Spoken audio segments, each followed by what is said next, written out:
हमारे चैनल को सब्सक्राइब करें और बेल आइकन दबाएं। मैं हूं दयानंद शेट्टी और आप मुझे इंस्पेक्टर दया के नाम से जानते हैं। For more episodes of CID, subscribe to live crime and hit the bell icon.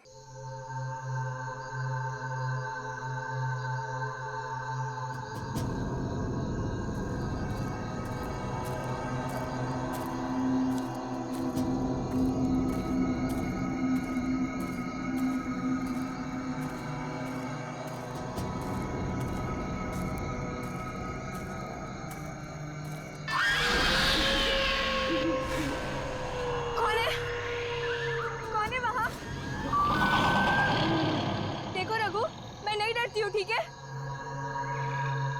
मुझे डराना बंद करो अभी।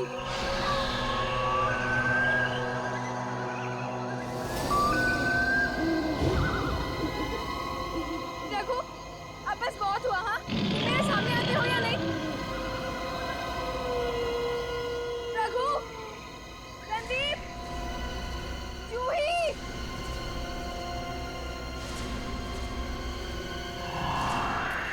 यार, हमें गायत्री को इस तरह से अकेले नहीं जाने देना चाहिए था। जाने देना यार, अभी जब डर लगेगा न उसे तो देखना कैसे उल्टे पांव वापस आती है दौड़ती हुई। यहाँ सिग्नल भी नहीं मिल रहा है।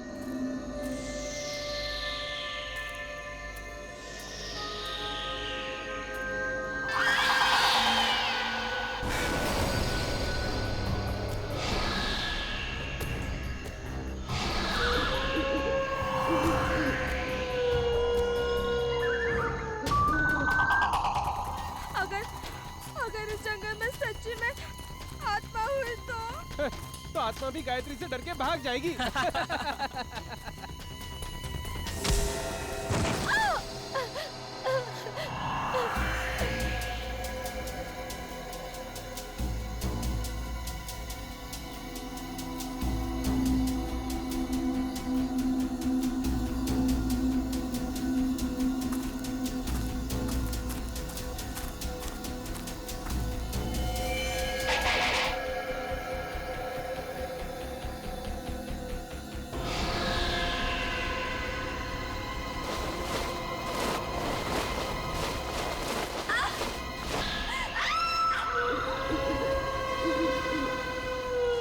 कैसी है?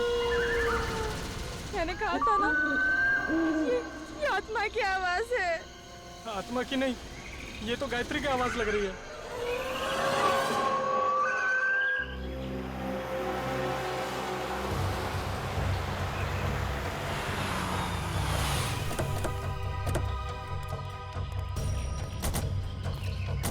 तुमने फोन किया था? हाँ सर।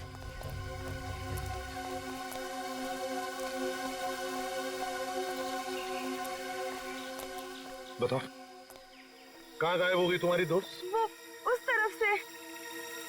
चलो देखो।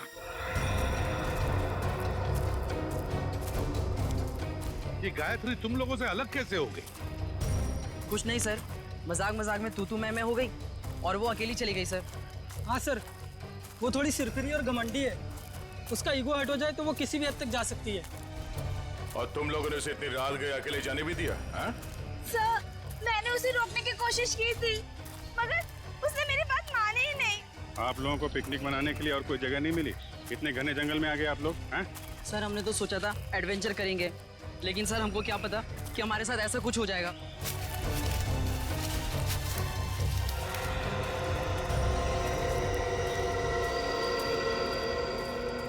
सर, वो यहीं से हमसे अलग हुई थी सर।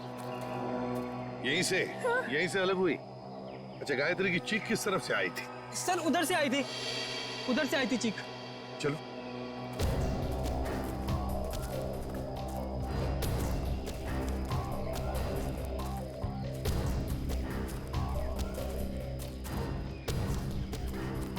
सर, आप लोगों के आने से पहले हमने उसे ढूंढने की बहुत कोशिश की थी, लेकिन हमें वो नहीं मिली। सर,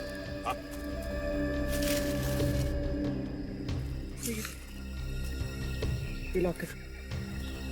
किसका लॉकेट है ये? सर, ये तो गायत्री का लॉकेट है। गायत्री का लॉकेट है? मतलब जो कुछ भी हुआ यहीं पर हुआ है गायत्री के साथ। अगर गायत्री को कुछ हो गया तो घर वाले बहुत डांटेंगे। घबराओ मत, मिल जाएगी गायत्री।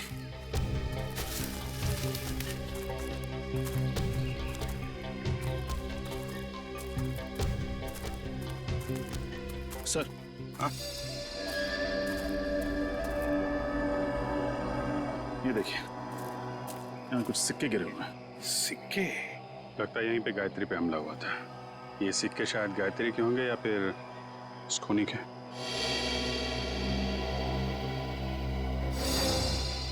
सर, सिक्के तो यहाँ भी पड़े हैं।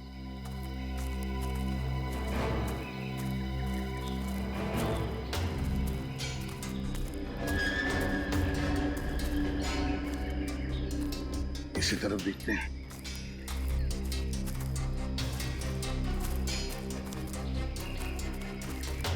यहाँ भी है सर।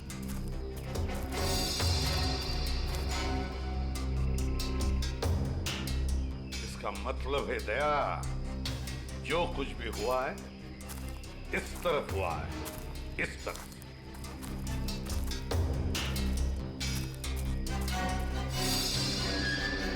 ये क्या है? निखिल सर। जरा पेड़ पर चढ़ो सर। और उतारो उसे।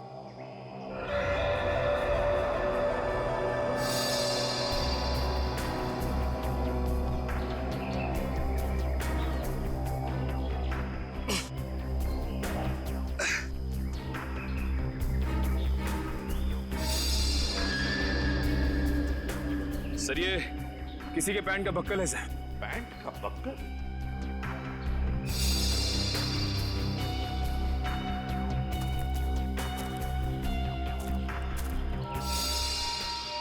सर, ये तो गायत्री के पैंट का बक्कल है। क्या? लेकिन गायत्री पेड़ पर क्यों चढ़ी? शायद उस हमलावर से बचने के लिए। मतलब गायत्री को कुछ हो गया, वो मर चुकी है। ऐसा कुछ नहीं हुआ है गायत्री के साथ, घबराओ मत। हम ढूंढ निकालेंगे गायत्री को। फैल जाओ चारों तरफ, देखते हैं।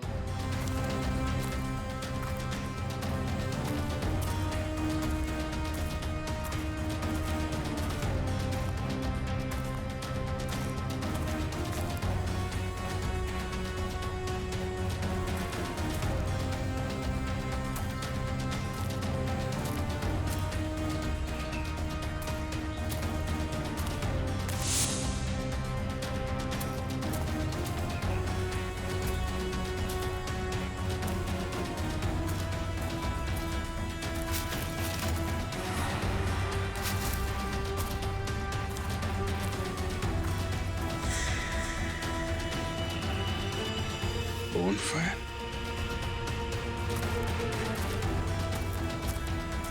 सा! हाँ विजित, सही है। लकड़ियां जला के बोनफायर किया गया यहाँ पे। क्या तुमने ये बॉनफायर जलाया था? नहीं सर, हमने नहीं जलाया। मतलब तुम्हारे अलावा कोई और भी था यहाँ पे? लेकिन सर, हमने तो और किसी को नहीं देखा यहाँ पे।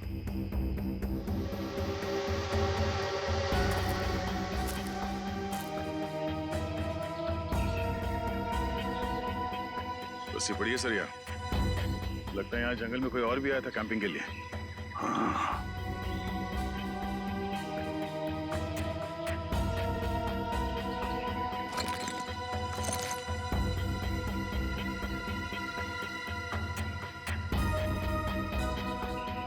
आटा है सर, अभी तक गर्म है। आटा भी है, रस्सी भी है, बॉनफायर भी है। मतलब रात को कोई तो यहाँ पर था जंगल में।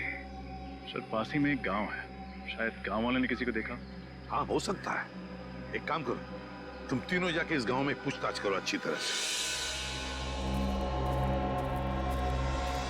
सर गांव वाले तुम्हारी तो लाठियां लेके चले आ रहे हैं।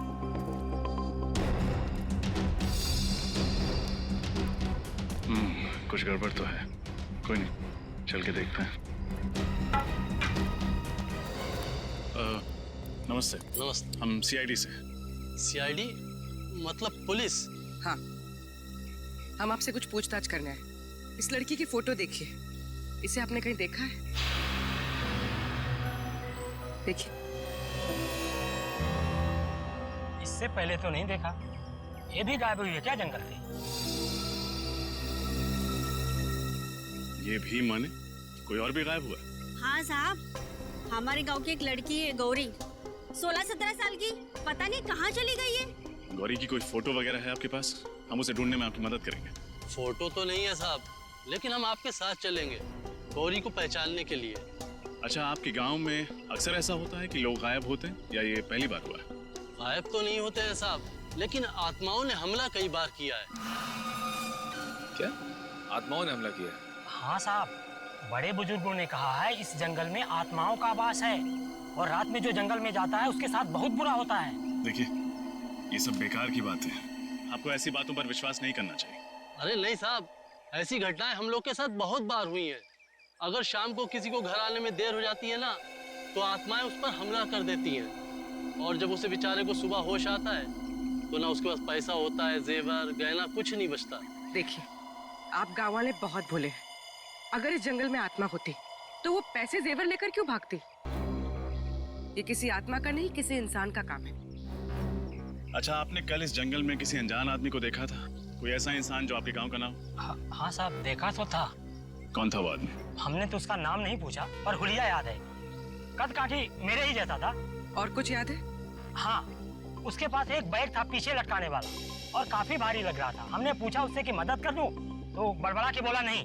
ऐसा क्या था उसके बैग में? सर, हो सकता है उस बैग में लाश हो सकता है। अच्छा, आपने उससे पूछा नहीं कि वो गांव क्यों आया था? पूछा था साहब, पर उसने बताया नहीं। अजीब आदमी था साहब, उसने इनको मंगलवार के दिन मांस खिला दिया। जबरदस्ती थोड़ी ना खिलाया था साहब। उसके पास 2 चिकन रोल थे, गर्मा गर्म। उसे देख के मेरे मुंह में पानी आया और मैंने वो चिकन रोल खाए। चिकन रोल गरम था। आसपास कोई ढाबा वगैरह है? हाँ साहब, आगे जाके सड़क पे एक ढाबा है। शुक्रिया। चल के उस ढाबे वाले से मिलते हैं, वही बताएगा उस आदमी के बारे में।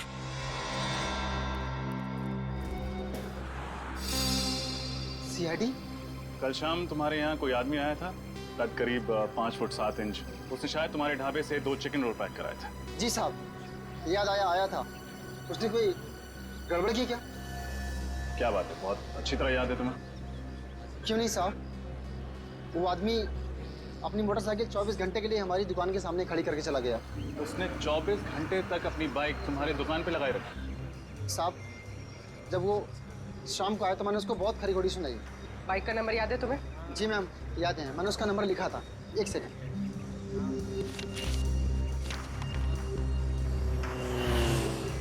XOB 1140।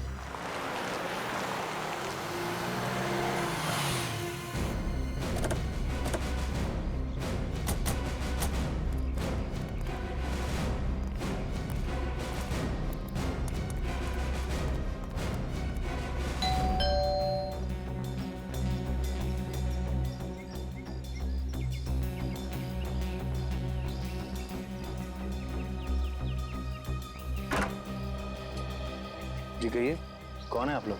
हम लोग CID से हैं। CID से? मंगलवार की रात आप बूंदी घाट के जंगल गए थे? हाँ, मैं गया था, पर आप लोग ये सब क्यों पूछ रहे हैं? फिर तो आप इस लड़की को पहचानते होंगे। जी नहीं, कौन है ये? मैं नहीं जानता। इसका नाम गायत्री है। ये भी उसी रात उस जंगल में गई थी। ठीक है सर, जंगल में बहुत सारे लोग जाते हैं, पर ये जरूरी तो नहीं कि वो एक दूसरे को जानते हो। ये भी सही है, लेकिन जंगल में जाने वाला हर आदमी गायब नहीं हो जाता। क्या ये लड़की गायब हो गई? जी। तब तो जरूर ये उन्हीं आत्माओं का काम होगा जो बूंदी घाट के जंगलों में रहती हैं। बकवास बंद करो। तुम जैसे लोग ऐसी अफवाहें फैलाते हैं और भोले भाले गांव वालों को बेवकूफ बनाते हैं। नहीं सर, ये अफवाह नहीं है। मैं खुद एक डॉक्यूमेंट्री फिल्म मेकर हूँ। मैं वहाँ अपना कैमरा लेकर आत्माओं को कैद करने गया था और मैंने अपने कैमरे के फुटेज में साफ साफ देखा है, उसमें आत्मा दिखाई भी दे रही है और सुनाई भी दे रही है। अच्छा, चलो हम भी देखें आत्माएं दिखती कैसी हैं। वो फुटेज दिखा।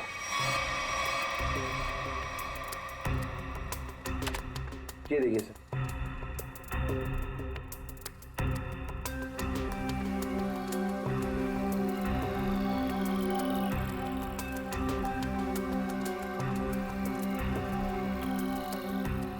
सर ये देखिए, ये आत्मा सर।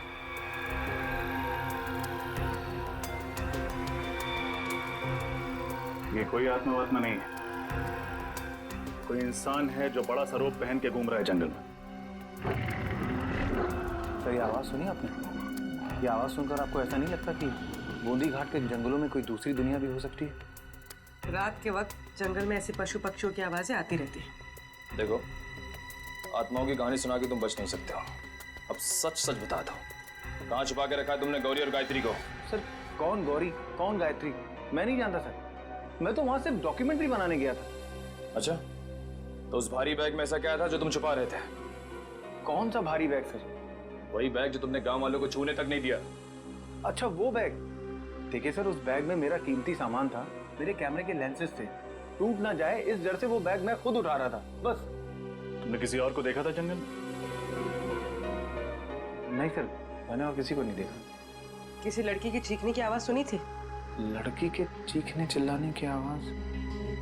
हाँ सर, तकरीबन रात के 1:30 बजे एक लड़की के चीखने की आवाज सुनी थी मैंने, पर मैंने सोचा कि शायद वो आत्मा होगी। कोई आत्मा नहीं थी, ये चीख गायत्री की है।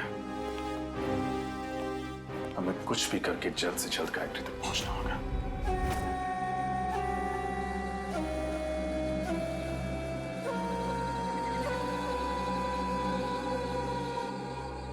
अभिजीत, कमाल है यार, मतलब आज के युग में भी लोग आत्माओं पे विश्वास करते हैं। हा? अपना फ्रेडी के लिए तो ये बाएं हाथ का खेल है।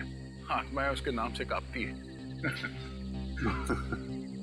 इसीलिए तो उसे लाए नहीं यहाँ पे। आज ये गौरी और गायत्री को पकड़ने वाली आत्मा से मिल ही लेते हैं।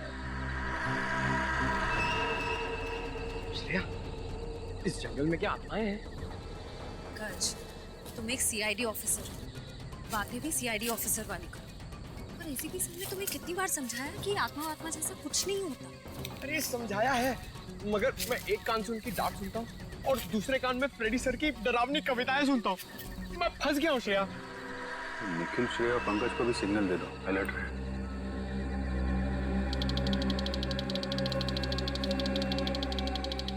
ऐसा नहीं सिग्नल भेजा कि लोग अलर्ट रहे। मैं भी उनको सिग्नल भेजता हूँ कि लोग अलर्ट है।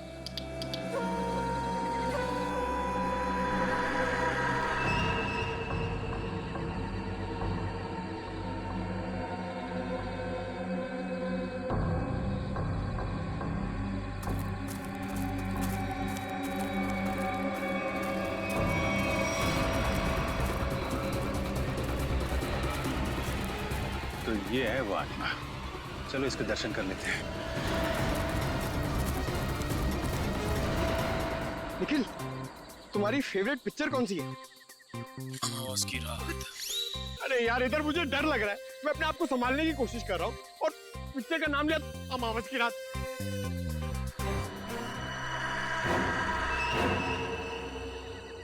डर गए क्या?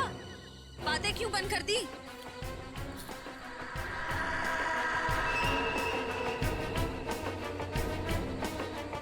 पंकज, निखिल,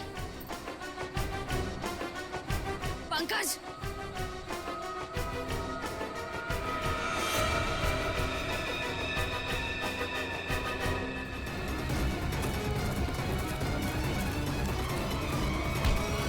अरे बहुत तेज भागते हो साहब, छोड़ना मत इसे। इस आत्मा ने पूरे गांव वालों को परेशान कर रखा था साहब। ये आत्मा है? अरे ऐसी होती है आत्मा? सीआईडी? हाँ बेटा, सीआईडी। अब ये बता कि आदमी से आत्मा बनने का नाटक क्यों किया तूने? साहब, ये नाटक तो मैं रुपए पैसे के लिए करता हूँ साहब। भोले वाले लोगों को डरा के थकते हो। हाँ? गौरी और गायत्री कहाँ है पता? मुझे नहीं पता साहब, ये नाम मैं पहली बार सुन रहा हूँ। ये देखा इनको पहले कभी? नहीं साहब, मैंने इसको पहले कभी नहीं देखा। देख, मेरा दिमाग बहुत गर्म है। इससे पहले कि तेरे ये गाल गर्म कर दूं, बता दे, बता। साहब, मैं सच कह रहा हूँ, मेरी बात का यकीन कीजिए। सर,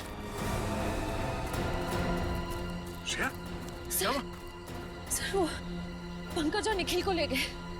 कौन ले गया? पता नहीं सर, मैंने ढूंढने की बहुत कोशिश की, लेकिन इतना अंधेरा था, मुझे कुछ दिखा ही नहीं। देख, तेरे गैंग के बाकी के लोग कहाँ हैं? हाँ? किडनैप करके लोगों को तुम लोग कहाँ पे छुपाते हो? बता, बोल। सर मेरा कोई गैंग नहीं है, ये जरूर उन लोगों का काम होगा। किन लोगों का? मैंने कुछ दिन पहले इस जंगल में कुछ गुंडों को देखा था, उनके पास में बंदूकें भी हैं। मतलब तुम्हारे अलावा इस जंगल में और भी मुजरिम हैं? कहाँ देखा था उन्हें? पता नहीं साहब, यहीं कहीं देखा था मैंने इसी जंगल में। खैर उनको तो हम लोग ढूंढ लेंगे। तुम चलो हवालात की हवा खाओ। चलो चल। सर, हम ठीक इसी रास्ते पे चल रहे थे। मैं आगे चल रही थी और पंकज और निखिल बातें करते हुए मेरे पीछे चल रहे थे। अचानक दोनों की बातें बंद हो गई। मैंने मुड़कर देखा तो दोनों के पैर मुझे वहां झाड़ियों में दिखाई दिए, जैसे दोनों को कोई घसीट कर ले जा रहा। मैंने ढूंढने की बहुत कोशिश की, लेकिन मुझे कोई नहीं दिखा।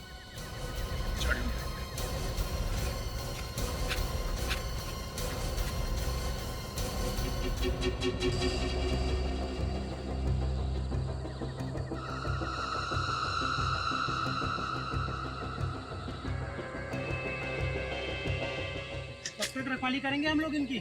मैं तो कहता निपटा देते हैं इन दोनों को। ऐसे कैसे उड़ा दे? बॉस का ऑर्डर मिले तब ना।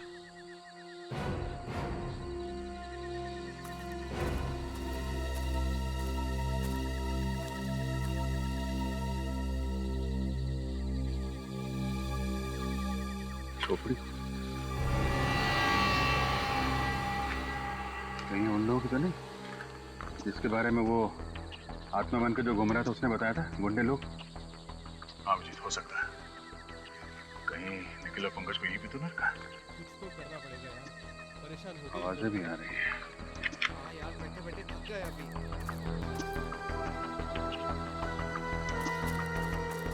आवाज? कुछ गड़बड़ तो नहीं? तुम लोग तीनों बाहर जाके देखो, कोई जंगली जानवर तो नहीं है? चलो आ जाओ। जाओ।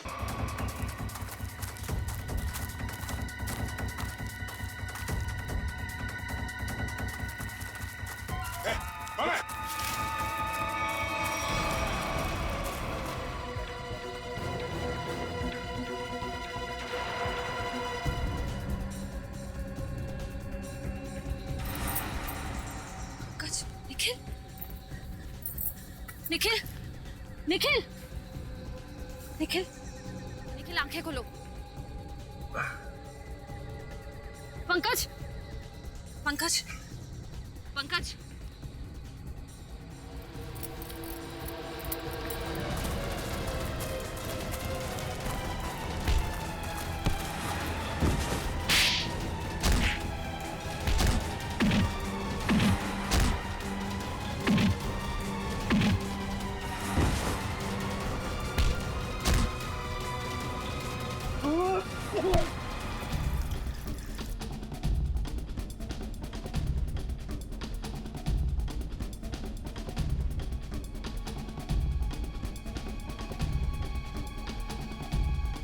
दोनों ठीक हो?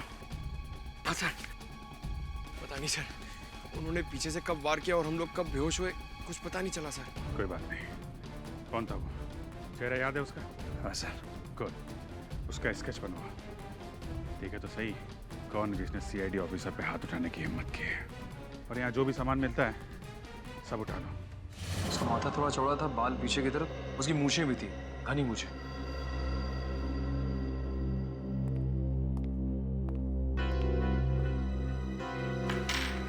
सर ये सारा सामान तो गायत्री का ही लगता है।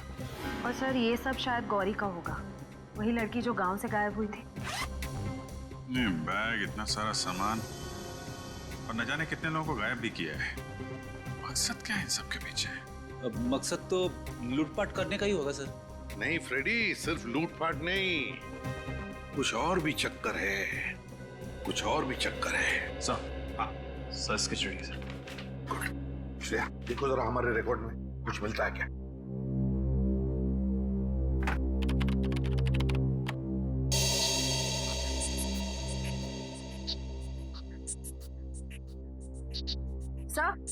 सर मैच मिल गया।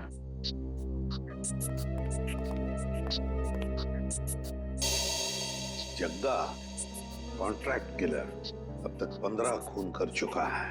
सर ये लूटपाट का मामला तो बिल्कुल नहीं है। जग्गा जैसा खतरनाक मुजरिम शामिल है इसमें, कुछ और ही प्लान है इनका। बिल्कुल, अगर एक केस सिर्फ चोरी चकारी का है तो दो सीआईडी ऑफिसर्स को बंधक बनाने की हिम्मत नहीं करते हैं। मगर सर इस जग्गा को हम ढूंढेंगे कैसे? फ्रेडी, इस जग्गा को हम ढूंढेंगे भी और पकड़ेंगे भी। वो नक्शा लेकर आओ जो हमें जंगल में से मिला था इनके अड्डे पर से।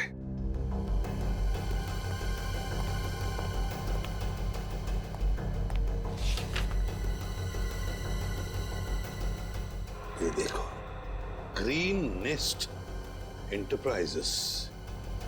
सर जग्गा का अगला शिकार कहीं यहीं तो नहीं, ग्रीन नेस्ट एंटरप्राइजेस में? हाँ अभिजीत, ग्रीन नेस्ट एंटरप्राइजेस।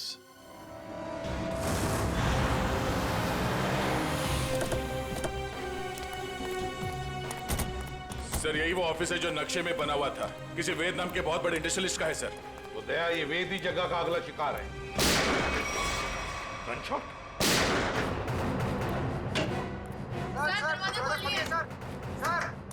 क्या हुआ यहाँ पे? हाँ? हम लोग शेरी से क्या हुआ यहाँ पे? पता नहीं सर, अंदर से 2 गोलियां चली हैं और दरवाजा भी अंदर से लॉक है सर। कौन है अंदर? हमारे बॉस मिस्टर वेद और उनके दोस्त रणविजय, और साथ कोई तीसरा आदमी था जो पैसे को लिए झगड़ रहा था। चलो इधर।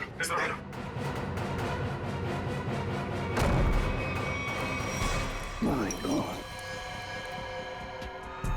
सर ये तो जग्गा है।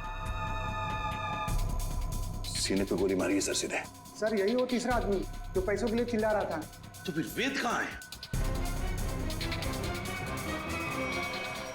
इसे भी गोली मारी है सर। ये वेद है क्या? यहाँ वेद है? नहीं सर, ये तो रणविजय है। रणविजय? इसकी हालत बहुत खराब है, जल्दी से एम्बुलेंस बुलाओ। अगर वेद यहाँ पर नहीं है तो फिर गोली कहीं वेद ने तो नहीं चलाई इन दोनों पर? गया कहाँ? सर हाँ, ये देखिए, तो वेद तो यहां से भाग गया तो हमारे लिए तोहफा छोड़ गया सर, अपनी गन। वेद भाग गया लगता है। ये देखो दया,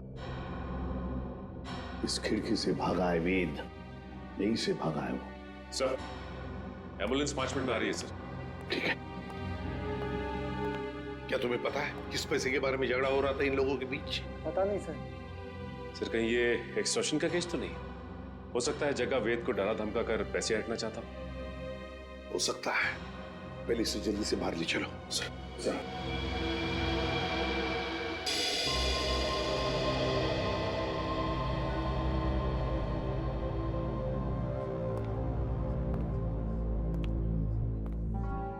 सर ये वेद तो रणविजय का दोस्त है सर, तो फिर इसने रणविजय पे गोली क्यों चलाई? ये भी तो हो सकता है कि रणविजय पे गोली जग्गा ने चलाई हो और इस वेद ने किसी तरह से बचते बचते जग्गा से गन छीन ली और गोली मार दी उसे। अगर वेद ने अपने आप को बचाने के लिए गोली चलाई तो फिर वो भागा क्यों? और फिर उसने हल्ला क्यों नहीं मचाया? रणविजय को हॉस्पिटल में क्यों नहीं लेकर गया वो? नहीं दया, कुछ और ही चक्कर है, कुछ और ही चक्कर है। थैंक गॉड आप लोग उन्हें सही वक्त पर यहाँ ले आए। थोड़ी देर और हो जाती तो उनका बच पाना बहुत ही मुश्किल था। अभी होश में आए वो? क्या हम बात कर सकते हैं उनसे? बिल्कुल, आप मिलना चाहे तो मिल सकते हैं उनसे। Thank you. प्लीज।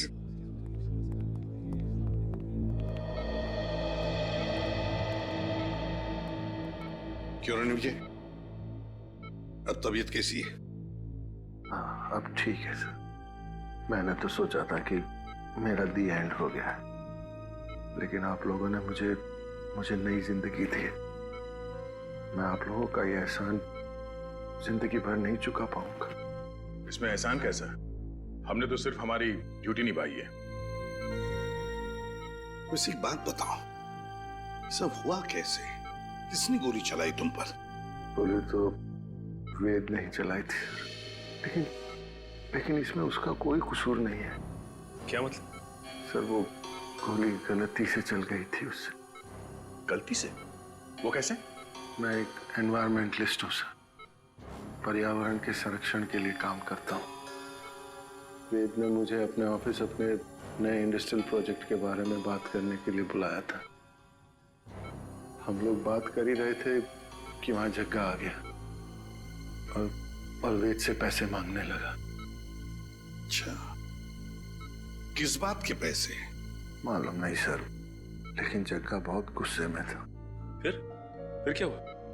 फिर वेद ने उससे कहा कि जब तक उसका काम पूरा नहीं हो जाएगा वो उसे 1 रुपया भी नहीं देगा।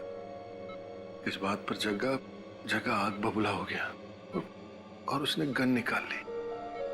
दोनों में हाथापाई शुरू हो गई और इसी हाथापाई में गन चल गई और गोली मुझे आकर लग गई सर। और फिर? उसके बाद मैं बेहोश हो गया सर। जब होश में आया तो डॉक्टर्स ने बताया कि आप लोगों ने मेरी जान बचाई है। सर, अभिजीत। ओह, ओके, ठीक है। या सर, वेद बूंदी घाट के जंगल के पास ही अपनी नई इंडस्ट्री डालने वाला था, पर गवर्नमेंट उसे परमिशन नहीं दे रही थी क्योंकि उससे जंगल के हरियाली को नुकसान पहुंचता। सर मतलब ये जंगल में लोगों का गायब होना और आत्मा वाली अफवाह ये सब वेद ने फैलाई थी ताकि उसका प्रोजेक्ट पास हो सके। हाँ सचिन, ये वेद ही कर रहा होगा। उसी ने पैसे दिए होंगे जग्गा को ये सब करने के लिए। मगर सर उसने मुझे तो कोई जाम्बा फुलेरा नाम की जगह पर प्रोजेक्ट लगाने की बात कही थी। सर ये तो बूंदी घाट से बहुत दूर है। इन 2 प्रोजेक्ट का आपस में कोई संबंध नहीं हो सकता। वैसे रणविजय, वेद के परिवार में और कौन कौन है? उसका छोटा भाई है सर, उदय। वेद का छोटा भाई उदय। हाँ मैं बस एयरपोर्ट पहुंच ही रहा हूँ, आधे घंटे में मिलते हैं। कहाँ जाने की तैयारी हो रही है उदय जी? हैं? कौन है आप लोग? हम लोग सीआईडी से। सीआईडी? क्या बात है सर? जरा ये फोन देखो। मगर क्यों? ये देखने के लिए कि एयरपोर्ट जाके कहीं तुम अपने भाई वेद से मिलने वाले तो नहीं हो। दिखाइए।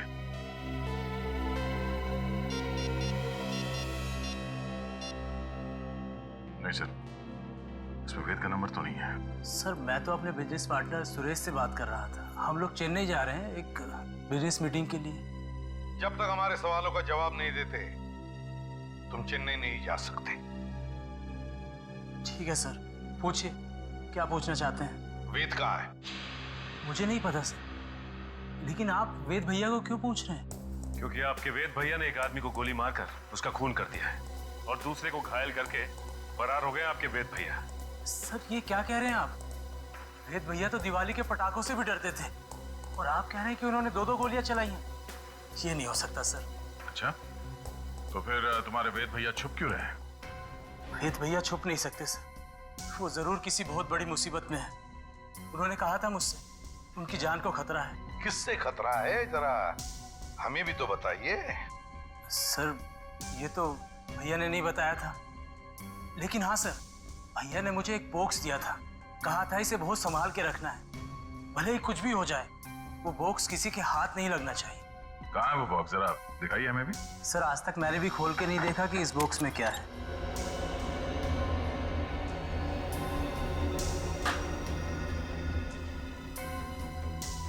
Red forest company? सर इसमें तो रेड फॉरेस्ट कंपनी के प्लान्स और नक्शे हैं। Red forest company? Uday ji, है किसकी ये कंपनी है? पता नहीं सर, मैं तो पहली बार ही नाम सुन रहा हूँ इसका। अच्छा, दया, जरूर कोई ना कोई संबंध है इस रेड फॉरेस्ट कंपनी का वेद के गायब होने से। Red forest company. हाँ सचिन, क्या पता चला उस रेड फॉरेस्ट कंपनी के बारे में? क्या? ओके ओके ओके ओके, ठीक है सर।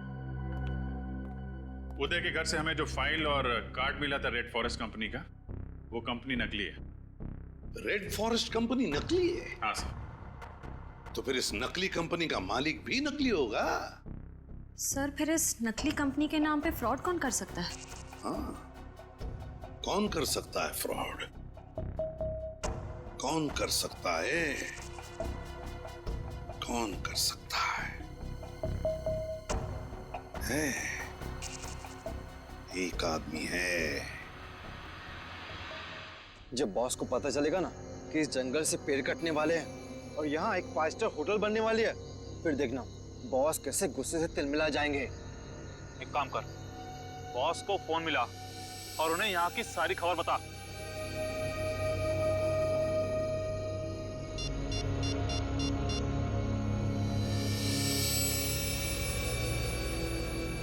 हाँ बॉस, आपसे कुछ जरूरी बात करनी है, आ जाओ। ठीक है, पहुंचते हैं उधर।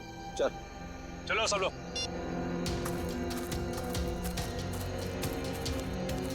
तो ये लोग बॉस से मिलने जा रहे हैं। चलो हम लोग भी मिलते हैं।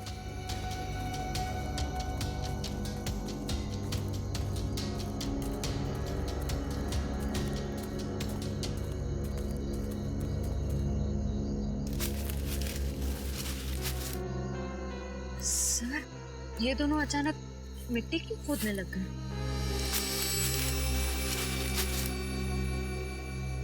अच्छा, तो ये चक्कर है क्या सर? इस केस की जड़ इस मिट्टी के नीचे दबी हुई है। सर, मेरी कुछ समझ में नहीं आ रहा है। इस पेड़ के नीचे इनके बॉस का ठिकाना है।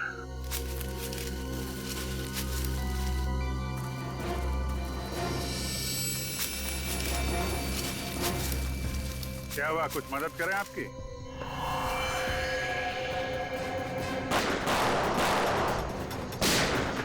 अभिजीत, तुम इन्हें संभालो, मैं इनके बॉस से मिल के आता हूं। ठीक है।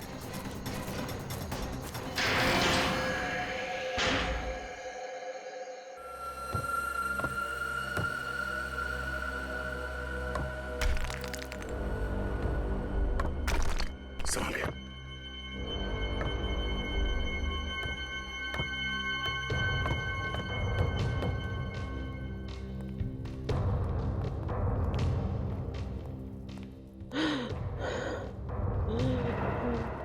सर, किसी के कराने की आवाज आ रही है। एक मिनट।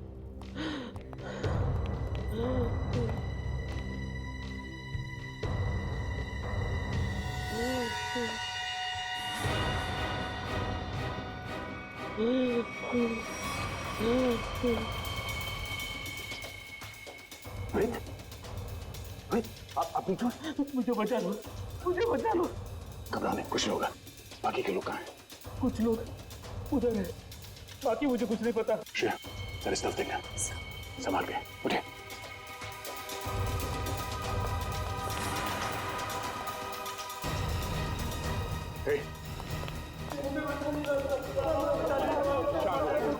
कुछ नहीं होगा, सब लोग भाग जाएंगे यहाँ से। घबराओ मत। अब एक काम कीजिए, इन सबको लेके भाग जाइए यहाँ से। बाहर तो तब जाओगे ना इंस्पेक्टर, जब यहाँ से जिंदा बचोगे। मैं तुम सबकी कब्र यहीं बना दूंगा।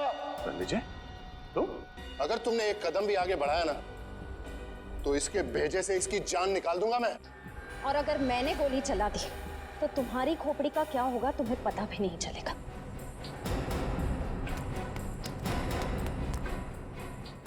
क्या कह रहे थे तुम? हाँ? सर मैं श्रेया, तुम ठीक हो? तुम इनका ख्याल रखो।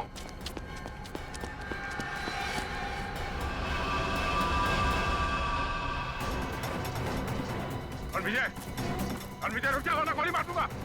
विजय,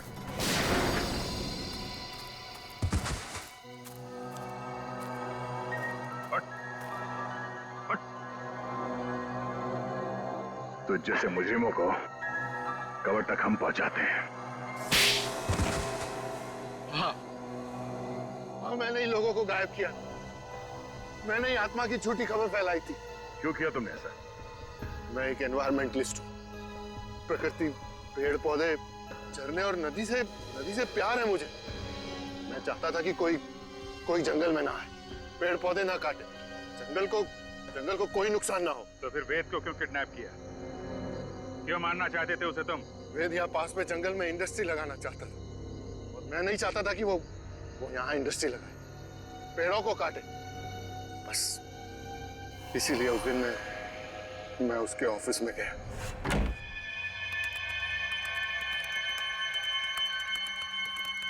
तुम यहाँ? हाँ। ये क्या बदतमीजी है रणविजय? ये मेरा ऑफिस है। बदतमीजी तो तुमने अभी तक देखी कहाँ है? देखना चाहोगे कि बदतमीजी होती क्या है?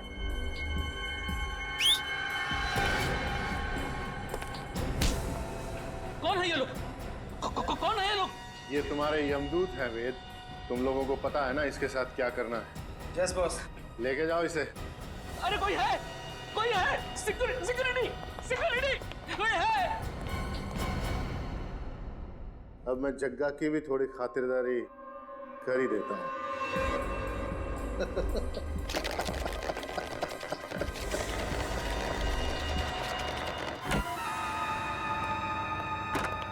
वेद, आज मेरे पैसे चाहिए।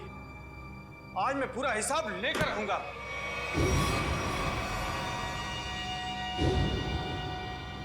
तुम?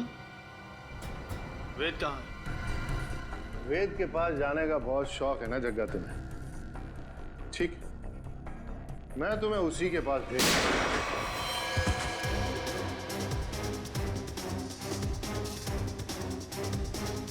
अब थोड़ी बहुत एक्टिंग सीआईडी के लिए मुझे भी करनी पड़ेगी। प्रकृति से प्यार करना अच्छी बात है। प्यार अगर पागलपन बन जाए तो समाज के लिए खतरा हो जाता है। तुम्हारे जुनून ने इतने सारे मासूम लोगों को बंदी बना के रखा है, भूखे प्यासे। जग्गा की जान ली तुमने, तुम्हें तो शायद फांसी ही होगी।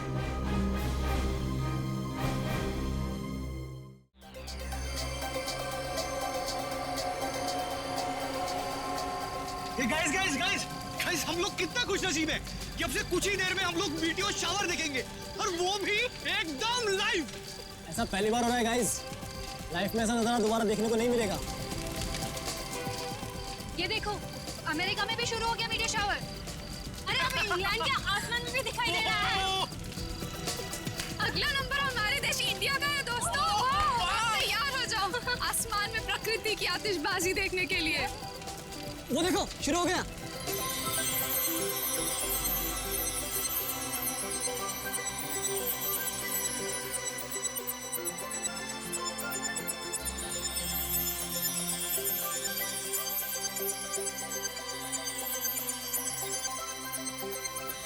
ये मेरी जिंदगी का सबसे खूबसूरत पल है। ऐसा नजारा तो मैंने पहले कभी नहीं देखा।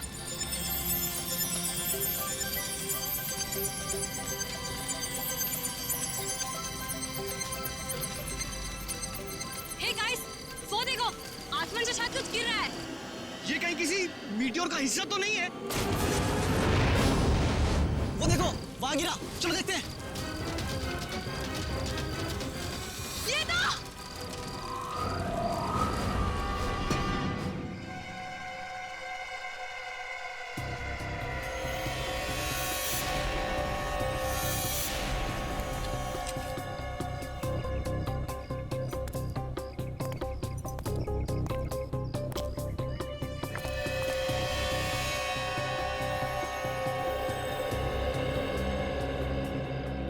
लाश की हालत तो बहुत खराब है। हड्डियां वगैरह चकनाचूर हो गई हैं। हाँ सर, लेकिन ऐसा तो तभी हो सकता है जब कोई काफी ऊंचाई से गिरा हो। लेकिन सर, यहाँ कोई बिल्डिंग तो है नहीं, चारों तरफ खुला मैदान ही है। लाश आसमान से गिरी है श्रेया, वरना इसकी इतनी बुरी हालत नहीं होती।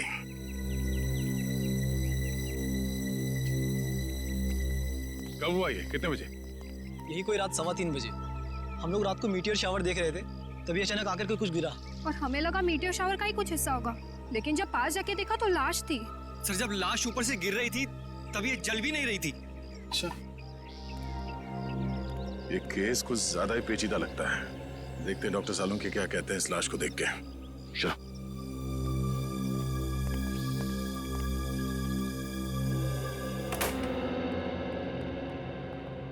अरे सालुंके साहब, कुछ पता चला? हाँ, फिलहाल तो इस आदमी की उम्र पता चली है, और वो भी डॉक्टर तारिका ने ही पता किया होगा।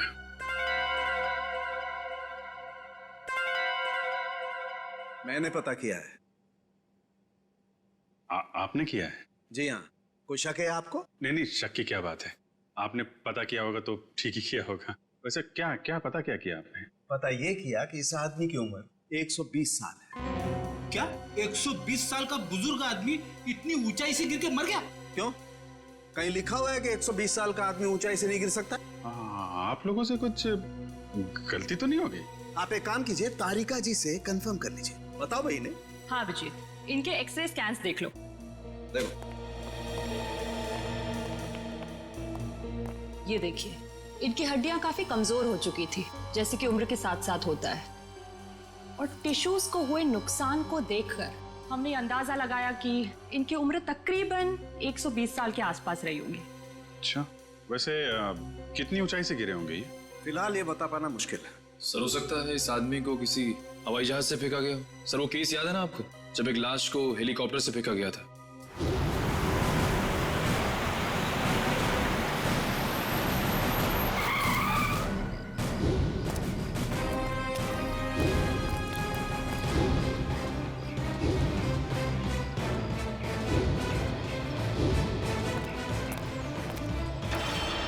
सर या फिर हो सकता है हॉट एयर बलून से, या फिर स्काई डाइविंग कर रहा होगा। अरे कैसी बातें कर रहे हो तुम लोग यार? 120 साल का बुजुर्ग आदमी स्काई डाइविंग करेगा, हॉट एयर बलून से कूदेगा? वैसे भी हमें वहां पे कोई पैराशूट वगैरह तो मिला नहीं था। हेलो, जली हुई चीज समुद्र में गिरी है, लाश के पास वाले इलाके में? ठीक है पहुंचते हैं हम।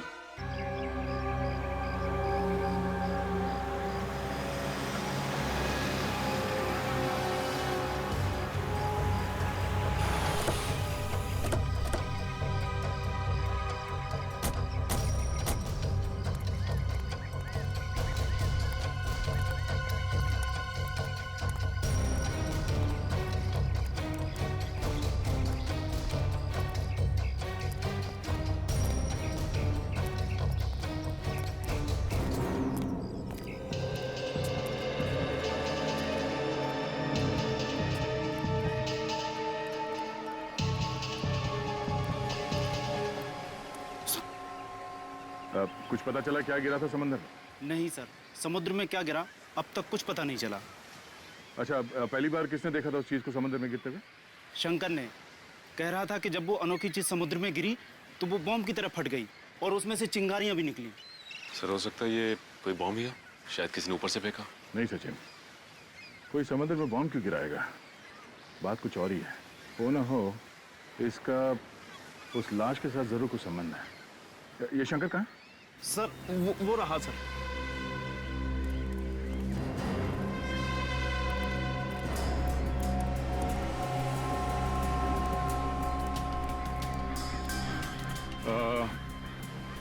तुम शंकर हो? जी मैं ही शंकर। हम लोग सीआईडी से हैं। एग्जैक्टली हुआ क्या था? सर करीब रात के 3 बज रहे थे। मेरी बीवी जोर जोर से खर्राटे भर रही थी, इसलिए मुझे नींद नहीं आ रही थी। क्या आपकी वाइफ भी खर्राटे मारती है? रेडी, अब अपनी वाइफ की बातें शुरू मत कर देना। हाँ, क्या कह रहे थे आप? नींद ना आ पाने की वजह से मैं कुछ देर बाहर टहलने निकल आया। तभी अचानक मैंने देखा कोई बड़ी सी चीज जोर से छपाक करके समुद्र में गिरी। एक बहुत तेज रोशनी हुई, जैसे किसी ने आग का गोला दरिया में फेंक दिया। सर हो सकता है कि अंतरिक्ष से कोई उड़न तस्तरी गिरी होगी समुद्र में, और वो 120 साल का आदमी वो भी उड़न तस्तरी से ही गिरा होगा, फ्लाइंग सॉसर से। रेडी, मैंने तुमसे क्या कहा अभी? थोड़ी देर के लिए मौन व्रत रखो, समझे? सॉरी। जी कहिए। मैं समुद्र के नजदीक आया, ये जानने लगे आखिर हुआ क्या है। तभी दूर एक आदमी की परछाई दिखाई दी। आदमी की परछाई? तुमने उसका चेहरा देखा? नहीं साहब, अंधेरा बहुत था, सिर्फ परछाई दिखी। वो आदमी समुद्र से निकला और वहां उस तरफ चलकर जाने लगा। फिर क्या हुआ? मैं उस आदमी का पीछा करने लगा क्योंकि मुझे शक था, पर वो आदमी वहां सड़क पर चलकर एक कार में बैठ गया और चला गया। कार का नंबर देखा है तुमने? नहीं साहब, नंबर तो नहीं देखा, लेकिन हाँ वो सिल्वर कलर की बैक्स्टर गाड़ी थी। उसने गाड़ी चाबी से खोली या? नहीं साहब, वो कार उसकी नहीं थी, क्योंकि उसने बहुत तिगड़म करके कार का दरवाजा खोला था। सर फिर तो कार चोरी की होगी। Thank you. अब ये पता करना पड़ेगा कि शहर में कितनी सिल्वर रंग की बैक्स्टर कार है जो चोरी हुई है और उनके नंबर्स क्या क्या हैं। सर स्पेक्ट्रोमीटर टेस्ट की रिपोर्ट आ गई है। देखिए मुझे लाश के कपड़ों में से क्या मिला है। क्या मिला है?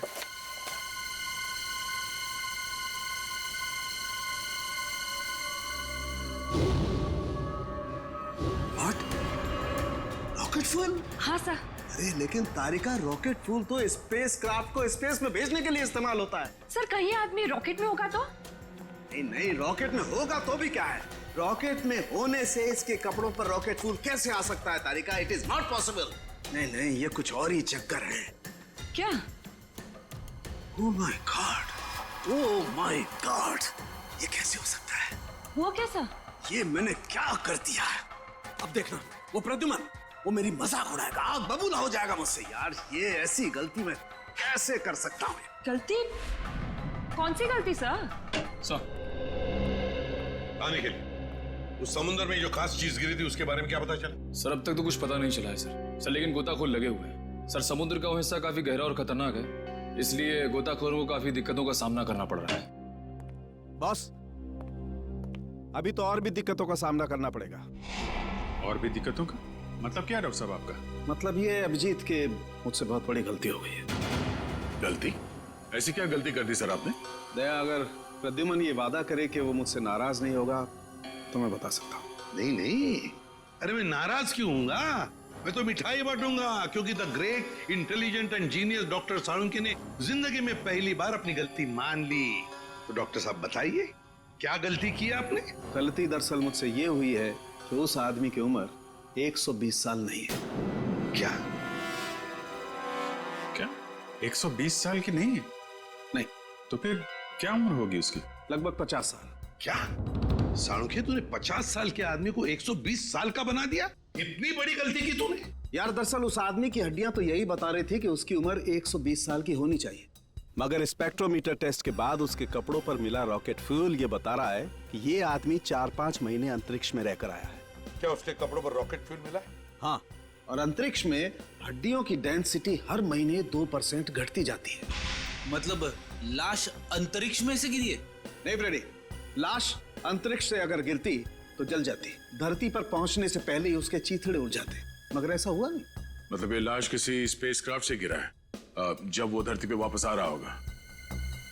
मगर दया, हमारे देश से कोई स्पेसक्राफ्ट तो किसी इंसान को लेकर अंतरिक्ष में गया ही नहीं। फिर भी अभिजीत, हमें पता तो लगाना ही पड़ेगा कि है कौन ये, और फिर वो गिरा तो गिरा कहां से और कैसे, और ये तो हमें हमारी स्पेस एजेंसी ही बता सकती है। हेलो सर, मैं यहाँ का डिप्टी डायरेक्टर हूँ, हरीश मेरा नाम है। कहिए। हरीश जी, हम यहाँ पर एक ऐसे आदमी के सिलसिले में आए हैं जिसका खून हुआ है, मगर उसने अंतरिक्ष में 4-5 महीने गुजारे हैं। आपको तो इस बात की जानकारी होगी ना कि हमारे देश से कौन कौन आदमी अंतरिक्ष यात्रा करके आया? यस सर, जानकारी तो पूरी है, पर हमें ये जानकारी किसी को भी देने की अनुमति नहीं है, फिर चाहे वो सीआईडी क्यों ना हो। लगता है हरीश जी, आप इस बात की गंभीरता को समझ नहीं पा रहे हैं। एक आदमी का खून हुआ है, खून। एक ऐसा आदमी जो शायद आपका साथी था, जो आपके साथ उठता बैठता था, हंसता खेलता था, खाता पीता था, और इसीलिए हम ये जानना चाहते हैं कि क्या आपका कोई साथी लापता है क्या?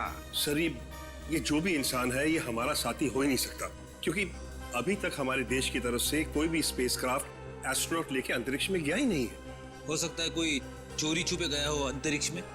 नहीं सर, स्पेस को इतनी साधारण जगह नहीं है, हमारी जानकारी के बिना वहां जाना असंभव है, इम्पॉसिबल।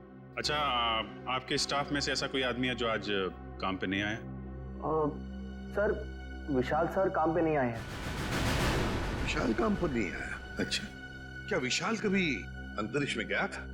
हाँ सर, विशाल सर बहुत साल पहले अंतरिक्ष में गए थे, लेकिन किसी और देश की तरफ से। एक्चुअली सर, वो हमारे यहाँ का हेड इंजीनियर है, यहाँ के हर प्रोजेक्ट की शुरुआत उसी की देखरेख में होती है। 3 साल पहले 5 महीने के लिए वो अंतरिक्ष में गया था, जॉइंट नेशन स्पेस प्रोग्राम के तहत। अच्छा, गया था। अभिजीत, साळुंखे ने भी तो यही कहा कि वो इंसान 4-5 महीने के लिए अंतरिक्ष में था। हाँ सर, विशाल सर हमें अंतरिक्ष में जाने की ट्रेनिंग दे रहे थे। और क्या विशाल का कद 5 फुट 7 इंच था? जी। फिर तो सर जिसकी लाश मिली है शायद वो विशाल ही है। मुझे तो यकीन ही नहीं हो रहा। नहीं हरीश जी, देखिए, जब तक डीएनए मैच नहीं होता हम यकीन से नहीं कह सकते कि वो लाश विशाल की ही है। लेकिन हमें विशाल के सारे मेडिकल डिटेल्स चाहिए और विशाल के घर का पता भी। जी।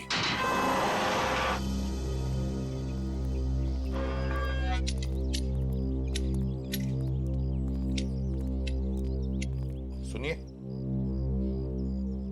ये विशाल का घर है ना? जी, घर तो विशाल साहब का ही है, लेकिन वो घर पर नहीं है। हाँ वो तो पता है हमें, लेकिन क्या विशाल जी के कोई घर वाले या परिवार वाले, कोई दोस्त वगैरह आसपास रहते हैं क्या? जी, विशाल साहब की पत्नी अदिति मेम साहब तीर्थ गई हैं। आप लोग? हम लोग सीआईडी से। सीआईडी? जी। कहिए क्या बात है? आप कौन है? आपका नाम क्या है? जी, मेरा नाम बिरजू है। अच्छा, देखो बिरजू, हमें एक लाश मिली है। लाश? और हमें शक है कि वो लाश विशाल जी की है। ये कैसे हो सकता है? विशाल साहब नहीं मर सकते। देखिए, आप संभालिए अपने आप को। फिलहाल हमें सिर्फ शक है कि ये लाश विशाल जी की है। हो सकता है कि ये लाश किसी और की हो। भगवान करे वो लाश विशाल साहब की ना हो। वैसे आखिरी बार कब देखा था तुमने विशाल जी को? कब मिले थे उन्हें? कल सुबह जब मैं काम पर आया था तो विशाल साहब ने मेरी बाहर से ही छुट्टी कर दी थी। घर के बाहर से ही छुट्टी दी? क्यों? किस लिए? जी पता नहीं, ऐसा पहले कभी नहीं हुआ है। मैंने विशाल जी से कहा कि मैं घर की सफाई कर देता हूँ, झाड़ू पोछा कर देता हूँ, मैं फिर चला जाता हूँ, लेकिन उन्होंने मुझे घर में घुसने ही नहीं दिया। आपको उन्होंने घर में घुसने ही नहीं दिया? जी हाँ, उनका बर्ताव बड़ा अजीब सा था। जब उन्होंने अदिति मेम साहब के तीर्थ पर जाने की बात कही तो मुझे बड़ा अजीब सा लगा। मुझे यकीन ही नहीं हुआ। लेकिन क्यों? क्योंकि अदिति मैडम इस तरह अचानक कहीं नहीं जाती। अगर वो शहर से बाहर कहीं जाती भी हैं, तो महीनों पहले वो अपनी तैयारी पूरी कर लेती हैं। अच्छा, साहब ने तुम्हें घर के अंदर आने से मना कर दिया। वैसे बिरजू, हम घर के अंदर देखना चाहते हैं। तुम्हारे पास घर की चाबी तो होगी? जी हाँ। हम ये देखना चाहते हैं ऐसी क्या वजह थी जो साहब ने तुम्हें घर के अंदर आने से मना कर दिया। जी अभी खोलता हूँ।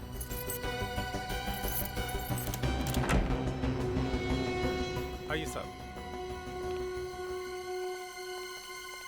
सचिन, घर को अच्छी तरह से देखते हैं, देखते कुछ मिलता है क्या। चलो।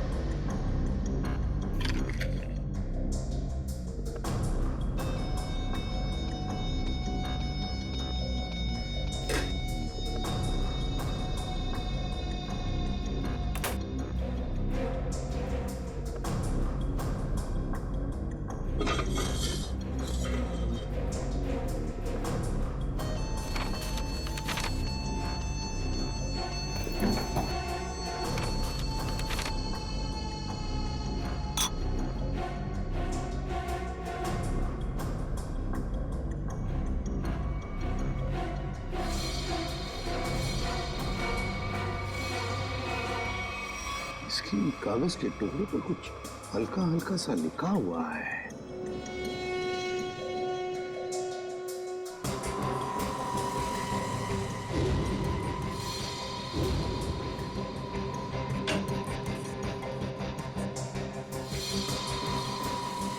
सर। हाँ सचिन। ये देखिए सर, जूतों के निशान। वो इस खिड़की से इस घर के अंदर आया है। इसके जूते के निशान इस पेपर पे भी है सर। सचिन, घर की हालत को देखकर तो ऐसे नहीं लगता कि घर में कुछ चोरी हुई है। लेकिन जो भी इस घर में इस खिड़की से घुसा है वो या तो इस घर का आदमी है या फिर कोई ऐसा आदमी जो इस घर के बारे में और घर के लोगों के बारे में अच्छी तरह से जानता है और किसी खास मकसद से ही इस घर में घुसा है, किसी खास मकसद से। दया, वो चोरी हुई गाड़ी के बारे में क्या पता चला? सर, जगह जगह पुलिस चेकिंग कर रही है। बहुत जल्द गाड़ी मिल जाएगी। साळुंखे, तू यहाँ क्या कर रहा है? वो लगता है फिर से गलती करके आ गया ये। यार प्रद्युमन, तुम कभी सुधरोगे नहीं क्या यार? अरे यार नहीं, कोई मजाक नहीं। ठीक है, आगे से तुम किसी ऐसे इंसान से काम कराओ जिसने अपनी जिंदगी में कभी कोई गलती नहीं की। मैं जा रहा हूँ, बाय। अरे सर, डॉक्टर तारिका। क्या? मेरे कहने का मतलब है सर कि तारिका जी अकेली पड़ जाएंगी अगर आप चले गए तो। अच्छा, तो मतलब आपको तारिका जी की फिक्र है, सालुके की फिक्र नहीं है ना? ठीक है, तो मैं जा रहा हूँ। ठीक है, बाय। यार लेकिन जो बात बताने के लिए आया था वो तो बता के जा। वो आप इनकी डॉक्टर तारिका जी से पूछ लीजिएगा। मैं जा रहा हूँ, बाय। अच्छा ठीक है, बाय। 1 मिनट में वापस आ जाएगा। हाँ दया, देखा? देखो दया, मैं ना सिर्फ और सिर्फ तुम्हारी वजह से वापस आया हूँ। हाँ, क्योंकि मैं जानता हूँ एक सिर्फ तुम हो जो मुझे अच्छी तरह से समझते हो। बाकी ये लोग तो मेरी नौकरी छीनने पर लगे हुए हैं। सर वो मैं नहीं, कुछ कहने की जरूरत नहीं है। मैं तुम्हें बहुत अच्छी तरह से समझता हूँ। वैसे समझता मैं इन लोगों को भी बहुत अच्छी तरह से हूँ। वैसे दया, जो बात तुझे बताने के लिए आया था जरा पूछ ले, क्या बात है? अब सर देखो दया, जो लाश आप लोगों को मिली थी ना, उसका डीएनए मैच हो गया है और वो लाश विशाल की है। क्या? विशाल की है? मतलब हमारा शख्स सही निकला? बिल्कुल। और जो जूतों के निशान आपको विशाल के घर से मिले थे, वो किसी ऐसे आदमी के हैं जो एक पांव से लंगड़ा के चलता है। ये कैसे पता चला सालुंके सर? देखो, जब कोई इंसान लंगड़ा के चलता है तो उसका एक पैर पर वजन ज्यादा होता है और दूसरे पैर पर वजन कम होता है, और इसीलिए दोनों पैरों का अलग अलग निशान पड़ता है। वाह सालुंके साहब, वाह, बड़ा तगड़ा ऑब्जर्वेशन है आपका। Thank you. समझता क्या है? वैसे सालुंके यार, वो कागज के टुकड़े जो मिले थे विशाल के घर से, उन पर कुछ लिखा हुआ था, वो क्या है?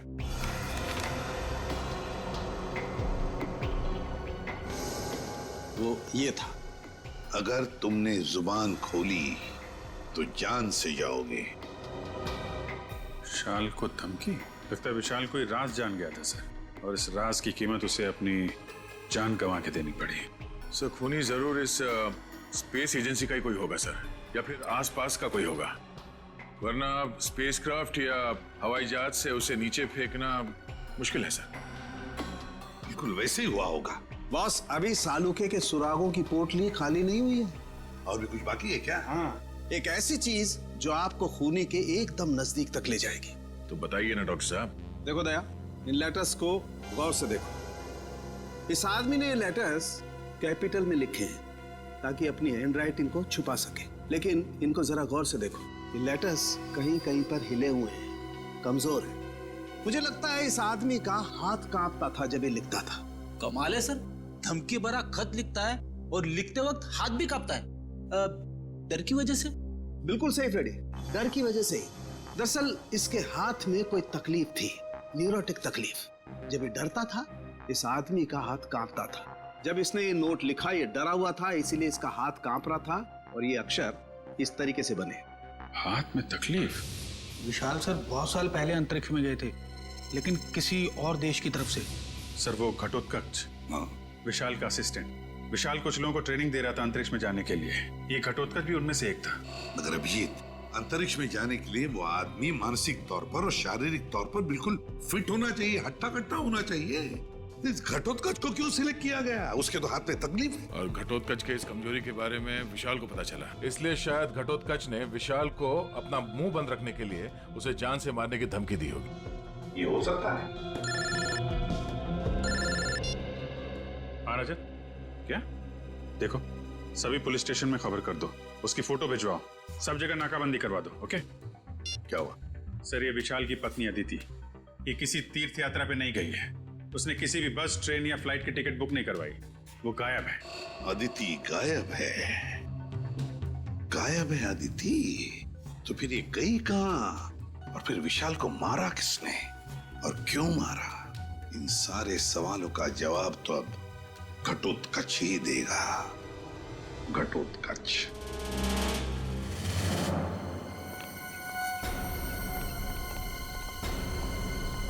शरीर घटोत्कच का घर सर।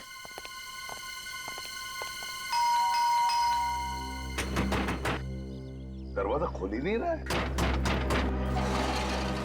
पीछे से कुछ आवाज है? हाँ।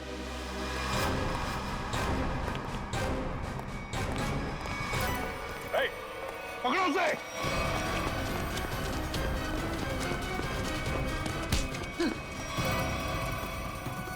सीआईडी से भाग रहा है? कहाँ भाग रहा है? मुझे छोड़ दीजिए सर, मैंने कुछ नहीं किया सर। कुछ नहीं किया तो भाग क्यों रहा था?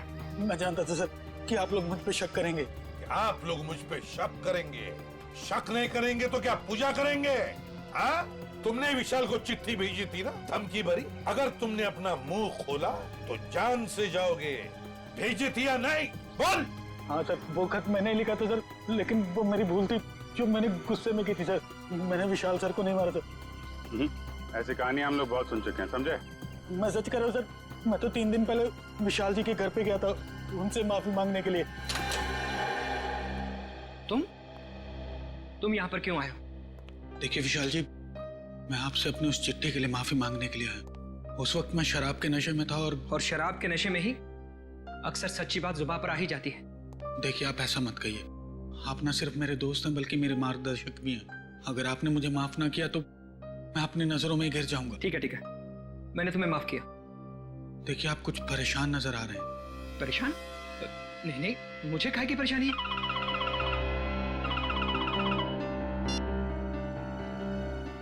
हेलो जी, ठीक है, आप जैसा कहेंगे मैं बिल्कुल वैसा ही करूंगा, लेकिन मेरी पत्नी पर कोई आंच नहीं आनी चाहिए।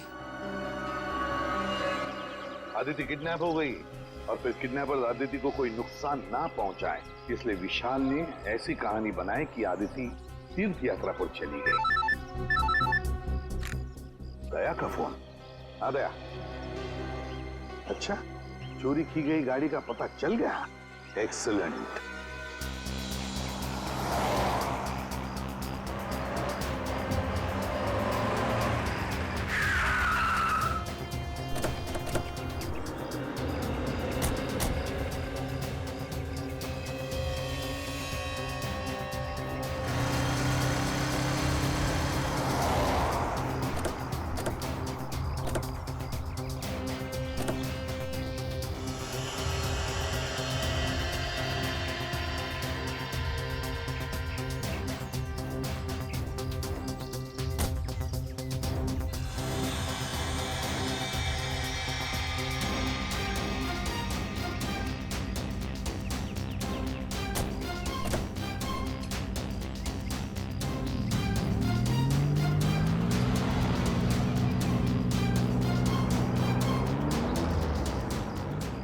खूनी समंदर किनारे से इस गाड़ी में यहाँ तक आया और उसके बाद गाड़ी को यहाँ पे लावारिस छोड़ के किसी और गाड़ी में चला गया। लेकिन सर गाड़ी में तो कुछ भी नहीं मिला।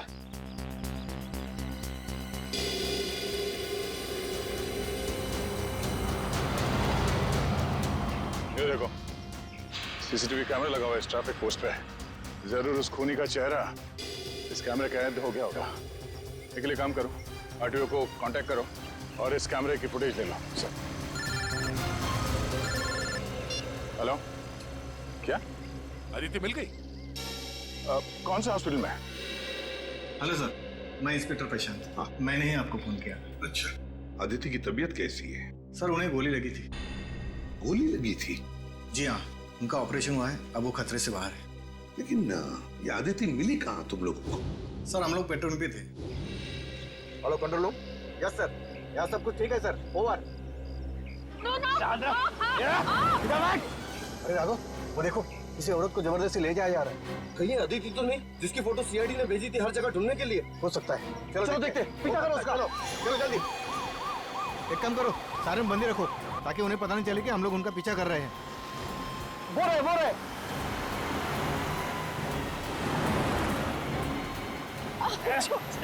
जाने दो मुझे, जाने दो ना मुझे।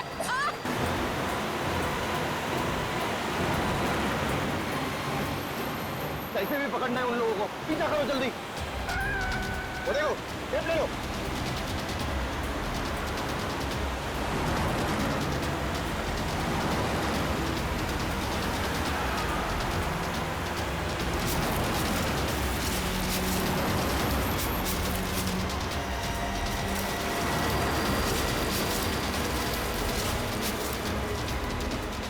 जाने दो ना मुझे।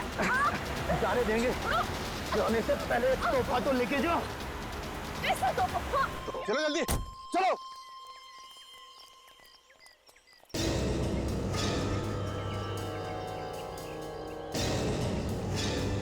उस कार को हमने रोकने की बहुत कोशिश की सर, मगर हमारा ज्यादा ध्यान अदिति जी की तरफ था, इसलिए वो लोग हमारे हाथ से निकल गए। तुम लोगों ने बिल्कुल सही किया। गाड़ी का नंबर तो नोट किया होगा? नहीं सर, उस गाड़ी की नंबर प्लेट पे मिट्टी लगी हुई थी सर, इसलिए हम लोग आधा ही नंबर देख पाए। Good job. Thank you. हम लोग अदिति से मिलते हैं। जी सर।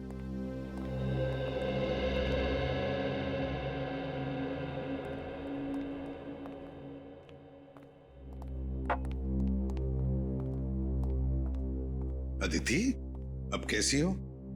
ठीक हूँ। आप कौन? मैं एसीपी प्रद्युमन, सीआईडी से। सीआईडी से? मेरे पति कहाँ हैं? बहुत जल्दी आ जाएंगे। बस एक बात बताओ, ये सब कैसे हुआ तुम्हारे साथ? 2 दिन पहले जब मैं सब्जी मंडी से घर लौट रही थी, कुछ लोग मुझे अपने गाड़ी में डालकर साथ ले गए। उनमें से किसी का चेहरा देखा आपने? नहीं, उन्होंने अपने चेहरे पर मास्क डाल रखा था। ओह, मास्क पहन रखा था। वैसे कहाँ लेकर गए वो तुम्हें, कुछ बता सकती हो? पता नहीं, उन लोगों ने मुझे कुछ खिलाकर बेहोश कर दिया था। एक अंधेरे कमरे में रखा था और वो मुझे विशाल के काम के बारे में सवाल पूछ रहे थे। विशाल के काम के बारे में? तो तुमने क्या कहा? मैंने उन्हें कहा कि विशाल अपने काम के बारे में मुझसे कोई बातचीत नहीं करते, लेकिन उन्हें लगा कि मैं झूठ बोल रही हूँ। नहीं आदित्य, देखो अदिति, देखो जिन्होंने भी ये किया है ना तुम्हारे साथ, उनको हम कड़ी से कड़ी सजा दिलवाएंगे, ये मेरा वादा है। आप उन्हें मत छोड़िएगा। वो लोग देशद्रोही है। कुछ देर बाद उनका बॉस भी उसी कमरे में आया और उसने मुझसे कहा कि विशाल मुझसे ज्यादा अपने देश से प्यार करते हैं। मैंने उन्हें जवाब दिया कि मुझे गर्व है कि विशाल पहले एक अच्छे नागरिक है और फिर एक अच्छे पति। बिल्कुल सही कहा तुमने, बिल्कुल सही कहा। और सच कहूं, हमें भी तुम पर गर्व है, क्योंकि तुमने ये सब किया ना इसकी वजह से। अच्छा बताओ, क्या तुमने उस आदमी का चेहरा देखा?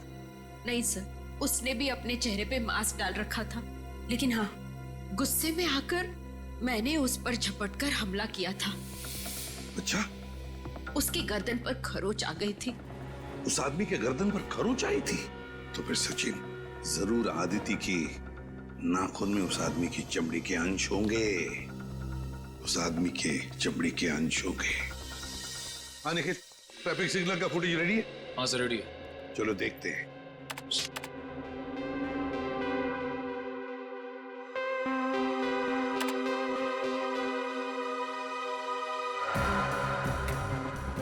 रात का फुटेज है, समझ में नहीं आ रहा है। दिन का फुटेज दिखाओ।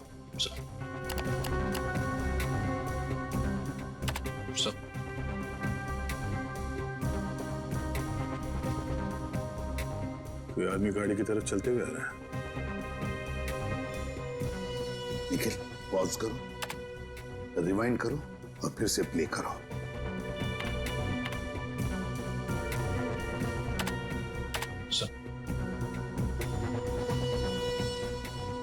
और जो जूतों के निशान आपको विशाल के घर से मिले थे, वो किसी ऐसे आदमी के जो एक पांव से लंगड़ा के चलता है। बाएं पैर से लंगड़ा भी रहा है। कहीं ये हमारा खूनी तो नहीं? सर, मगर ये आदमी है कौन? इसका चेहरा तो दिख ही नहीं रहा है। पता चल जाएगा फ्रेडी, ये है कौन ये पता चल जाएगा।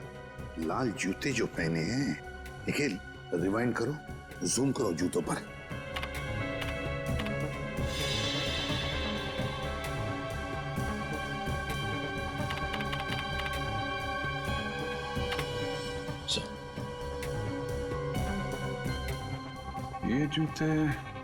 ये जूते मैंने कहीं देखे हैं सर।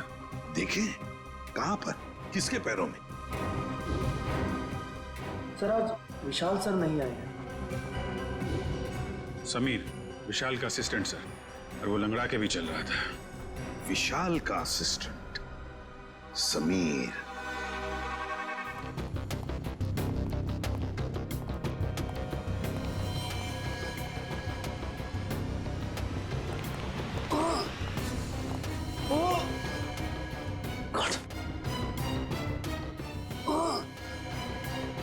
ये तो समीर है। समीर, जल्दी से एम्बुलेंस बुलाओ। समीर घबराओ मत, देखो हम लोग सीआईडी से। हेलो, कुछ नहीं होगा, एम्बुलेंस बुलाई है हमने। क्या क्या कह रहे हो? क्या बताओ बताओ। Sameer Sameer. Okay, thank you sir. Ambulance आ रही है सर। समीर तो मर गया। माय गॉड सर, हम तो सोच रहे थे कि ये समीर ही गुनहगार है, लेकिन यहाँ तो समीर का ही किसी ने खून कर दिया। वही तो, इस शतरंज के खेल का असली खिलाड़ी तो कोई और ही है, कोई और ही है। समीर के घर में से जो डॉक्यूमेंट्स मिले उससे पता चलता है कि समीर विशाल के लिए काम करता था, जासूस था वो विशाल का। दुनिया के सामने समीर विशाल का असिस्टेंट और असली काम जासूसी। एग्जैक्टली। और जब विशाल को पता चला कि स्पेस एजेंसी में कोई गद्दार है जो वहां की खुफिया इंफॉर्मेशन बाहर भेज रहा है, तो बस उसका पर्दाफाश करने के लिए उसने समीर को रख लिया काम पर, जासूस बनाकर। और इसीलिए समीर ने भी हमें कुछ नहीं बताया, क्योंकि विशाल ने उसे ऐसा करने से मना कर दिया था। हाँ, दया जब विशाल का खून हुआ तब शायद समीर तहकीकात करने के लिए विशाल के घर गया। पर जैसे ही खूनी को लगा कि समीर उस तक पहुंचने वाला है, उसने समीर का भी खून कर दिया। बॉस, आसानों के अदिति के नाखूनों में चमड़ी के अंश मिले? हाँ मिले ना, उसके नाखूनों में चमड़ी के अंश मिले। तो जब मैं आप लोगों को बताऊंगा कि उस चमड़ी का डीएनए किसका था, आप लोग दंग रह जाएंगे। डॉक्टर साहब, रियलिटी शो के विनर का नाम अनाउंस करने जैसा सस्पेंस मत बढ़ाइए, नाम बताइए ना प्लीज। बॉस, उस आदमी का नाम है deputy director Harish. Hello sir, मैं यहाँ का डेप्यूटी डायरेक्टर हूँ, हरीश मेरा नाम है। क्या डेप्यूटी डायरेक्टर हरीश? तभी तो समीर मरते वक्त हाँ हाँ हाँ ऐसे कर रहा था। क्या क्या कह रहे हो? समीर कहना चाहता था हरीश, वो हरीश का नाम लेना चाहता था। Deputy director Harish, space agency का deputy director Harish. Excuse me sir, आप लोग यहाँ? जरा हरीश जी को बुलाइए। कहाँ है वो? सर, वो तो कुछ ही घंटे पहले चले गए। चले गए? कहाँ गए, कुछ पता है आपको? नहीं सर, वो बड़ी जल्दी में थे, इसलिए बिना कुछ बताए निकल गए। कोई बात नहीं, हम पता लगा लेंगे। उनके गाड़ी का नंबर दीजिए। जी। हेलो, हाँ बोल रहा हूँ। कहाँ पे? एमआई इलाके में? ठीक है, ओके सर। हरीश की गाड़ी एमआई इलाके में देखी गई है सर। एमआई इलाके में? हाँ सर। शेयर जरा नक्शे में चेक करो, एमआई इलाके में हरीश कहाँ जा सकता है? सर, एमआई इलाके के आगे तो बॉर्डर है, हमारे राज्य की सीमा, और ये बॉर्डर एमआई इलाके से 15 किलोमीटर दूर है। तो ये उड़ान भर के हरीश अपना घोंसला कहीं और बनाना चाहता है।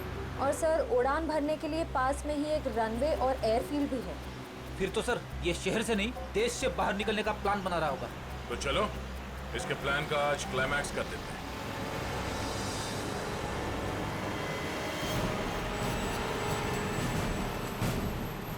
सर, वो देखिए, हरीश की गाड़ी है।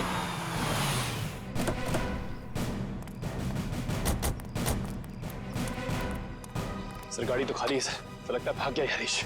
लगता है वो एयरफील्ड की तरफ गया है। चलो लेट्स गो।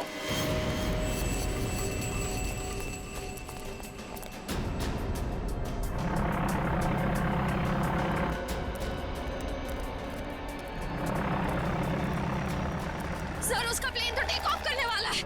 सर, अगर ये विदेश चला गया तो इसे पकड़ना और भी मुश्किल हो जाएगा। कहीं नहीं पहुंचेगा ये। Oh no.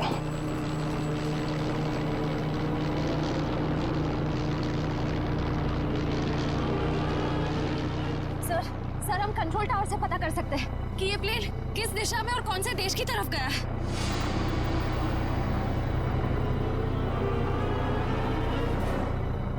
पता तो कर सकते हैं श्रेया, मगर क्या सर? पता नहीं क्यों मुझे ऐसा लग रहा है कि हम अब भी असली खूनी तक नहीं पहुंचे हैं। सर, इस हरीश तक पहुंचते पहुंचते रह गए सर। नहीं निखिल, असली खूनी ये हरीश नहीं है। हरीश नहीं है? तो फिर कौन है सर? अब मेरी समझ में आ रहा है कि सब किसका किया धरा है। चलो। तुम लोगों को अपने बुरे कर्मों की सजा जरूर मिलेगी। सारा गुनाह तुम लोगों ने किया और इल्जाम मेरे मत्थे मर दिया। बात तो तेरी ठीक है, मगर सीआईडी कभी पता नहीं कर पाएगी कि असली मुजरिम कौन है। पूरे 15 करोड़ रुपए डलवाए। 15 करोड़ रुपए? हाँ, 15 करोड़ रुपए, जिससे उनको लगेगा कि तुमने अपने जमीर का सौदा कर दिया है 15 करोड़ रुपयों के लिए, और अब देशद्रोही बन गए। शर्म आनी चाहिए तुम लोगों को। शर्म तो हमें आने से रही। अब तू एक अच्छे बच्चे की तरह उस नए मिशन की पूरी जानकारी हमें देते हैं। चल। नहीं, कभी नहीं। मैं रुपयों के लिए अपने देश को कभी नहीं बेचूंगा, कभी नहीं। कोई अपनी जगह से नहीं लेगा। चल नीचे, हाथ खोलो, उठ। बस।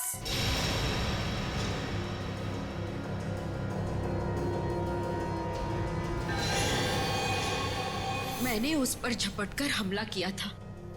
अच्छा? उसकी गर्दन पर खरोच आ गई थी। हाँ तो? मगर जब हम हरीश से मिलने स्पेस एजेंसी गए थे तब उसके गले पे खरोच का ऐसा कोई भी निशान नहीं था। नहीं सर, स्पेस को इतनी साधारण जगह नहीं है। हमारी जानकारी के बिना वहां जाना असंभव है। और हमसे मिलने के बाद हरीश के गले पे खरोच का निशान बनाया गया ताकि तुम हमें गुमराह कर सको। सर इन लोगों को बिल्कुल मत छोड़ना। इन लोगों के पास देश की एक ऐसी खुफिया जानकारी है जो ये अरबों रुपए में दुश्मन को बेचना चाहते हैं। अपनी जेब भरने के लिए देश की सुरक्षा का सौदा करने चली थी तुम। अब चलो, मायके चलने की तैयारी करो। तुम लोग ऐसे नहीं मानोगे। सीआईडी के ऊपर गोली चलाने की कोशिश कर रही हो? ये रहा उसका इनाम। बोलो, क्यों किया तुमने ये सब? मैं दुश्मन देश की जासूस हूँ। 8 महीने पहले मैंने विशाल से शादी की ताकि भारत की स्पेस एजेंसी की सीक्रेट्स और आने वाली प्रोजेक्ट्स की जानकारी मैं चुरा सकूं। मगर तुम्हारे पति विशाल को तुम्हारी हरकतों और हाव भाव पे शक हुआ और इसीलिए उसने तुम्हारे पीछे जासूस लगा दिए। विशाल को सिर्फ इतना ही शक था कि स्पेस एजेंसी में कोई गद्दार है, लेकिन वो ये नहीं जानता था कि गद्दार खुद उसकी पत्नी ही है। जब तुम्हें ये जासूसी वाली बात पता चली तो तुमने उस जासूस समीर को मार दिया और अपने आप को अगवा करने का प्लान बना लिया। क्योंकि मुझे लगा था कि मुझे छुड़वाने के लिए विशाल उन अगवा करने वाले लोगों को वो खुफिया जानकारी दे देगा, लेकिन शायद विशाल को मुझसे ज्यादा देश से प्रेम था, इसलिए विशाल ने उन्हें गलत इन्फॉर्मेशन दी और मुझे छुड़वा लिया। और तुम्हें इस बात का गुस्सा आया और तुमने विशाल को प्लेन से नीचे धक्का दे दिया। हाँ, मैंने प्लेन क्रैश करवाया था और खुद पैराशूट से नीचे आ गई। और फिर तुमने मुझे फंसाने का प्लान बनाया? क्योंकि मैं चाहती थी कि विशाल के खून का और इस सारी गद्दारी का इल्जाम तुम्हारे सर पर आ जाए। मगर तुमने कभी ये नहीं सोचा कि सीआईडी कभी ना कभी सच का पता लगा ही लेगी। तुम इस देश को बर्बाद करना चाहती थी, अब इस देश की खातिरदारी भी देख लो। फांसी के लिए तैयार हो जाओ तुम।